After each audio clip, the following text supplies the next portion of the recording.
Kabajamtootaa fi dhaggeeffattoota ilmaan Oromoo idil addunyaa irra jirtan akkam nageenyi keessan badhaadha bakkuma isin jirtanitti maqaa raadiyoo walabaatiin jaalalaa fi kabajaan ulfinni ani isiniif qabu isin haa dhaqqabu isiniin jedha.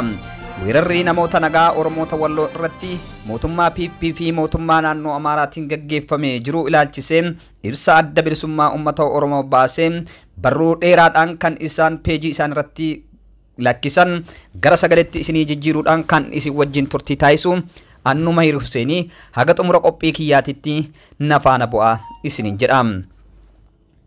Sagaleen bilisummaa Oromoo ebla 21 bara 2022tti abaa'oon mootummaa paartii Biltsiginnaa yookiin PP Itoophiyaa Dr. Abiy Ahmedin durfamu ka'umsa haaromsa ideoloojii fi piroojeektii Minilik ittiin gaggeeffamaa jiru jedhee amana. Kunis fedhii daangaa babal'ifannaa garee finxaaleeyyii jabeessuu fi daangaa sabaa fi sablammoota cunqurfamoo Itoophiyaa kanneen biroo gadi xiqqeessuu fi gadi dhaabsisuun ni dabalata. Ideoloojiin balaafama kana keessatti mootummaan Biltsiginnaa paartii ummatoota cunqurfamoo hundarraa dhiibbaa geessaa kan jiru yommuu ta'u, daangaan babal'ifannaa gartuu angorra jiru ammoo ittuma bal'isaa jira.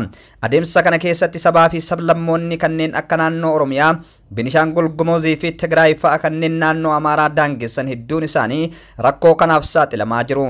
Addatti naannoo Oromiyaa kallattii kaaba bahaa fi lixaa dabalatee daangaaleen hedduu haleellaa jiru akkasumas garee daangaa babal'ifannaa mootummaa Biltsiginnaa paartiin deeggaramaniin itti fufiinsaan weeraramaa jira.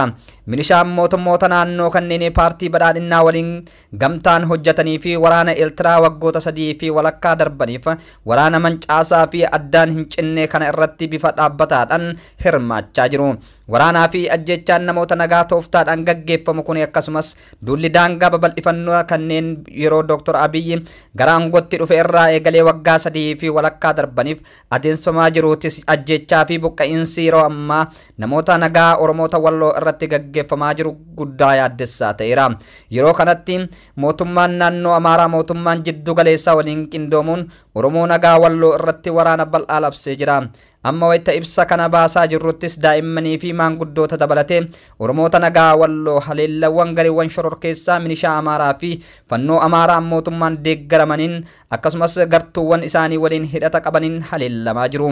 Ajjechaan Oromoota nagaa Walloo irratti gaggeeffamaa jiru sabummaa irratti kan xiyyeeffatee fi julmaa ta'ee manneen isaanii gubuun qabeenyallee isaanii mancaasuun beelladdoota isaanii oofachuu fi qabeenyalee dhuunfaa isaanii saamuun qonnaan bultoota nagaa buqqisuun kan kaayyeeffatedha. Weerarri kun yeroo baatii Ramadaanaa babal'achuun mootummaattis kan mul'isu garee jabinnaa fi cubbuu sirna angorra jiru Oromoota Walloo irratti qabu ifa taasisa. Gareen angoo harkaa qabu kun wayita isaan sooma irra jiran kanatti namoota nagaa fi qulqullinnaa ajjeesuun amantaa musliimaa irra hedduun Oromoota Walloo hordofan gadi xiqqeessaa jira. Kunis qajeelfama bu'uura bulchiinsa impaayera Itoophiyaa ittiin ijaarame jechuunis afaan tokkoon amantaa tokko biyya tokko jedhu sanatti ni tumsa.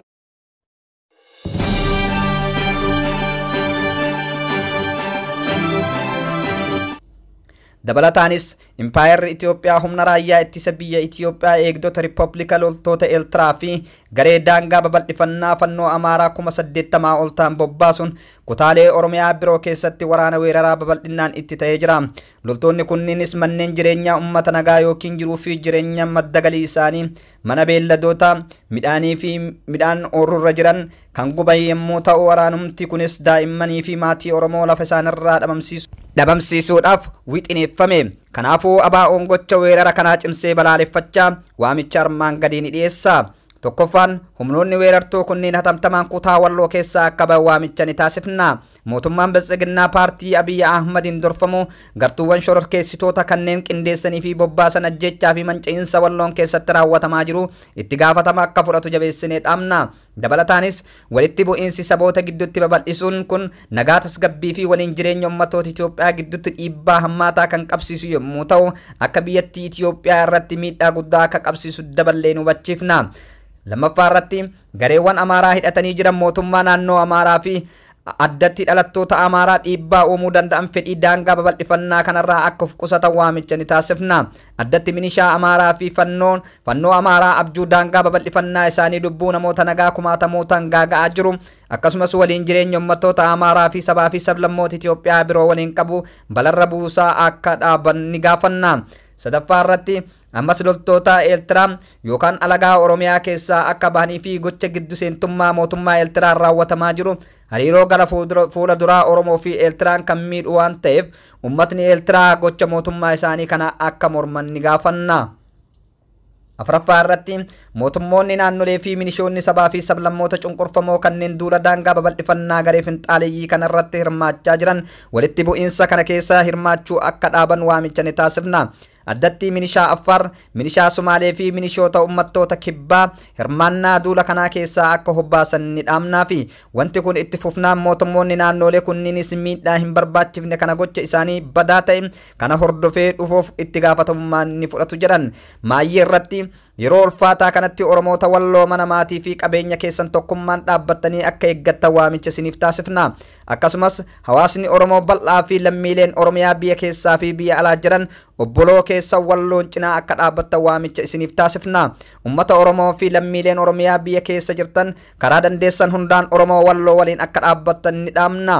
Ummata Oromoo biyya alaa jiru duula gaggeessuun sagalee ta'uun akkasumas qabeenya obboloo isaanii godina Walloo akka gargaaran ni gaafanna. Hawaasa idil addunyaa fi jaarmiyaaleen mirga namooma idil addunyaa gareen aangoo mootummaa Itoophiyaa farkaa qabu kun aangorra bobboloof jecha sarbamiinsa mirga dhala namaa fi waraana qindaawaa gocha lubbuu namaa taphachuu fi biyya diiguu gaggeessaa jiru kana akka dhaabu dhiibbaa akka taasisan irra deebiin waamicha ni taasifna. Injifannoon uummata bal'aaf adda bilisummaa Oromoo Ebla 21 bara 2022 Finfinnee. Kabajamtootaa fi dhaggeeffattoota ilmaan Oromoo idil addunyaa irra jirtan qophii kiyya guyyaa har'aatiif qabadhee kanumaan goolabaa kana fakkaata.